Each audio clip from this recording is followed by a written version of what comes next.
I know we have a lot to talk about because We always have a it's lot been a to- whole year. It's As been a year since. It feels like yesterday. Yeah, it does. It feels like we do this yesterday. Can we do this tomorrow? Can we just like every day for a year? Because my life is so exciting. Things change all the time. Yeah, that would be great. There we go. So tell me about Strong to the Bone. Strong to the Bone is number 9 in the Caitlin Strong series. And the thing about a series is the challenge is to keep it fresh. Right. The challenge is that everybody who reads it religiously says, this is the best one yet, every single time. Now that's not really possible, but it's what they remember. They remember the most recent one. The worst thing an author can do is disappoint his or her audience. Let them down, not live up to their expectations. So what I've done with this one, I'm going out on a longer limb that may break, which is a problem. And what I'm doing is 20 years ago, Caitlin, as a college student, was raped. Oh, wow. We have never heard about this, as is often the case. It's been a secret. She's kept it from people. Never been mentioned in the series. It's credible.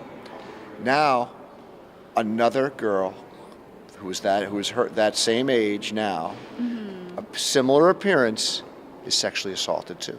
Oh, wow. And they learn that it's the same person who did it. The DNA matches, but they don't know who it is. He's not in the system. So now it's a very personal story because Caitlin is chasing the dragon that has been haunting her for 20 years. But the edge and the twist and what I've done is the notion that she's afraid to lose that edge. And if she slays the dragon, does she slay the person who she has become that defines her nature? This is what makes these books, distinguishes these books from run-of-the-mill thrillers, which are all great. Right. But I love when I get compared to James Lee Burke. Yeah. I love when I get compared to John Hart. The difference between me and them and I should say, is their vision is very dark. They have a very dark vision for the world, and they're the two best novelists, along with David Morrell. I could name a few others. They're the best working novelists, not just thriller writers. To me, they tell a great story, but they have a point. But their vision leaves you depressed. Right. You feel like you need to take a shower after you read. I want the ultimate message of Strong to the Bone to be a positive message, because all my books have ultimately the good guys must win.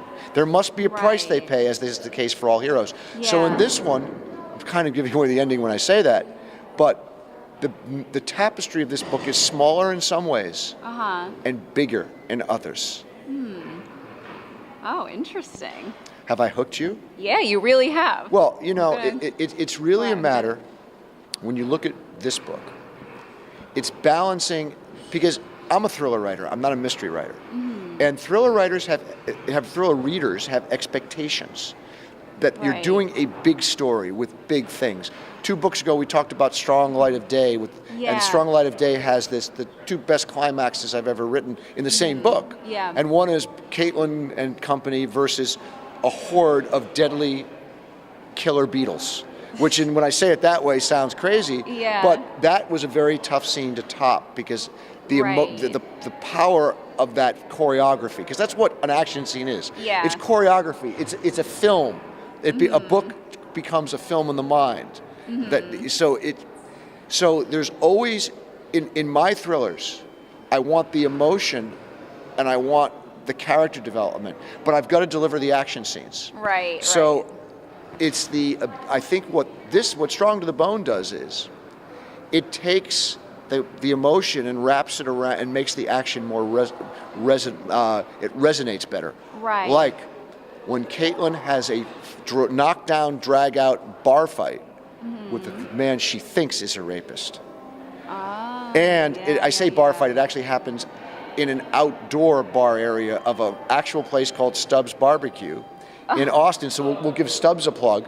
I'm not sure they'll be happy about it when they read the book, but it's a real place. And that scene resonates not just visually, it resonates viscerally, because she's not fighting another thug, she's fighting a man she believed and raped her, or at least facilitated her sexual assault if he didn't, but at that point. So the emotion and power of that scene is magnified, and the action becomes. Now, there's another scene in the book later where it's funny how things work. I'll give a little spoiler alert. I created this automated pharmaceutical plant, which is based on a real plant in my home state of Rhode Island, where there are very few people working there. It's all machines. And there are these monstrous machines. So I said, well, what if these things were on wheels and were like robots and they oh yeah, we could do that. But it would just be too expensive for them to make the robots. So they didn't, but I said, but it's possible. I said, yeah, we could do that tomorrow. It's just putting what we already have on wheels and and changing the software. So I said, okay, when I conceived that idea, I thought another character would be the big giant, Caitlin's protector, who originally tried to kill her, the former Venezuelan secret policeman Guillermo Paz. But organically, that didn't work. So again, when you get to the scene where Caitlin fights the robots, it's not a scene you would expect it's not a typical scene, but the emotion of it is very powerful because who else is in the scene? So it's a very visceral as well as visual scene. And this is where the thriller and the novel join. You care about the characters, but you're in this action sequence, which would be like the Terminator movies. And then you've got this huge battle scene if you look, we see the cover, it's a ghost town, a modern day ghost town that just comes back to life. So it's a blast to write, and I never know what I've got exactly until I proof the galley. I read it through for the first time, and this book amazed me as to how much I cared. How much I cared about the characters, how much I cared about the emotional plights all of them are in. Everybody's got angst, and how they get out of that angst. Court Wesley and his son, his relationship with his oldest son, which is one of my favorite relationships in the series. I love that kid. I love both his sons. And what it comes down to, as with 2 books ago, the Strong Light of Day, when Court Wesley's younger son came out of the closet, came out as gay. Now I'm putting Caitlin through a sexual assault. So I'm doing a lot of damage to her, but I'm bringing her back. If you break it as a writer, you have to fix it. That's the moral of the story. If you break it, you have to fix it. Because if you don't fix it, there's no reason. Where are you going to take the series from there? And I think the problem with noir and stories that have too much darkness is they break it, but they don't fix it. So that's what leaves the reader with that break it, and it's how they fix it that make them heroes. And Caitlin is an old school Western gunfighter hero. And I like the way we leave her. I like the fact that she wonders about that edge. I like that in other words, we're challenging her. And in challenging the characters, you're challenging your readers. And you're giving your readers something they haven't seen before. You're giving them something more. And that allows you to take that next step as a writer and take your series to the next level. How many more books do you think will be? Is it open-ended, or do you have like an end in mind? No, I have no end in mind. I think Lee Child once said that he was planning to write 12 Reacher books, and now he's up to 21. So I think Fleming would have continued to write Bond if he hadn't gotten sick. And in the last book he wrote, Bond was a shell, and so Fleming was a shell. It was sad. So I don't think you can plan the end of a character. It has to happen organically, because you have to run out of challenges for them. You have to run out of things for them to break and put back together again. That's when that's when a series has run its course. And that could happen. You don't know. That could happen after 3 books. It could happen after 1 book. I mean, depending on if it's just not right.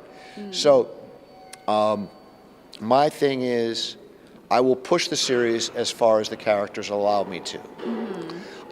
We now know how old exactly Caitlin is, and she ages every year. So, but the thing about this series is it also always has that historical thread. And in this case, the historical thread is really, really good. So, I mean, we see a lot of her grandfather. But we're back to Earl Strong, and he's investigating not, the idea for this book came because I had done, as people know who read the series, I had done Russians, Chinese, and ISIS the last 3 books. Right. Well, I did Nazis in this book, and Yeah. I Googled Nazis in Texas. Did you know in World War II there were 120,000 Nazi prisoner of wars that were kept in Texas? No, I did not know And that. that's the pretty MacGuffin in this book. crazy. One of them escapes. And who shows up right after the escape, which meant he was already on his way? J. Edgar Hoover. So the Texas, interesting. so Earl Strong in the historical subplot mixes it up with the FBI and J. Edgar Hoover, trying to get to the bottom of who is this Nazi who escaped from this prison camp in Hearne, Texas? Why did he Right. kill his 3 bunkmates? What's the secret? Why is everyone looking for him from the federal government? Who is he really? Yeah. And yeah. that ties in also with who's living in that ghost town. We get into international drug dealing.